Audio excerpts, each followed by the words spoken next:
Hey everyone, I'm Arya and I hope you're doing well. I don't normally create videos like this, but I recently discovered an app by NVIDIA that you can use to create your own environment maps for HDRI lighting inside of Blender. I know this has been covered in a few other videos, but I thought this was really amazing and wanted to share it with you. Normally when you want to use an HDRI for lighting in Blender, you'll need to go to a website such as Polyhaven and download one of their HDRI maps, which is still a great way to get environment lighting inside of Blender, but you're not always able to get exactly what you're looking for. And of course you can take all these images into an app like Photoshop and edit them yourself, but I always thought it would be really cool if I could create these images myself in an easy way. The first thing you need to do is just head over to the NVIDIA site and download the beta. Then once you install it, you can open the app and you'll be presented with two options. The first option is pretty self-explanatory, and this is used to create landscapes for 2D workflows. So you could use this for something like a background. If I was to select this option, you'll be presented with a canvas and a preview image. You can select one of their base styles, as well as choose a variation of that style, and then start creating your own 2D images. You'll see there's a bunch of different materials over here, and if I was to select this grass option for example, I can just click and drag and draw a line straight across our canvas, and you'll notice that it immediately changes our preview image. If we just wanted to fill the bottom here, we could use this. Then you can choose some different options over here if you want to create some clouds for example. You'll notice that as I give our outlines over here, our preview image will update. The option that I really wanted to talk about is the panorama option, and you'll see that this is used for 3D workflows. So if I click there and click continue, you'll see that we're presented with a basic template, and it looks a bit weird and stretched out, but that's just because this is meant to be used as an environment texture.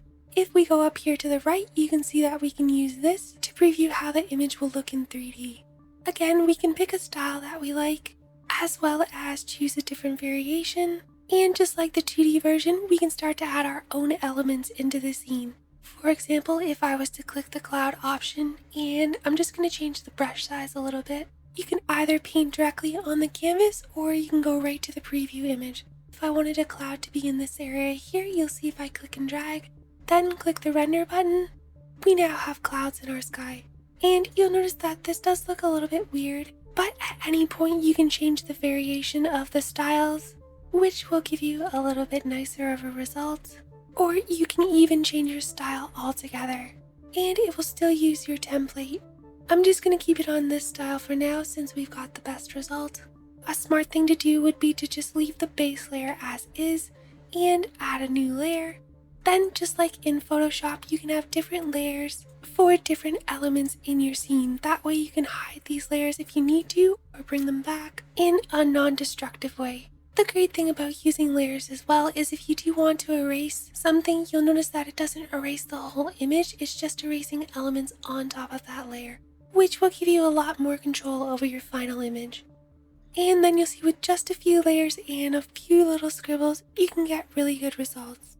Finally, when you have something that you're happy with, you can head up right here to the export button, and you'll notice that this is going to export into an EXR file at 4K resolution. If we just quickly jump into Blender and open up a new window, we can head into our shader editor, switch over to our world shading. Then you can either search for an environment texture, or if you activate the Node Wrangler add-on, you can select the background and hit Ctrl-T. Then you can load in the environment map, turn on viewport shading, and you'll see now that we can use this to light our scene. Then if there's something that you don't want in the background, instead of having to go into Photoshop and painting out all of this ground, with just a couple clicks you can remove all of the ground. And now you see that we have this really amazing HDRI lighting with very little effort. And we're able to tweak this until we have the exact results that we want. If you enjoyed this video, make sure to like and subscribe, and let me know in the comments if you want to see more videos like this. And I'll see you in the next video. Okay? Bye!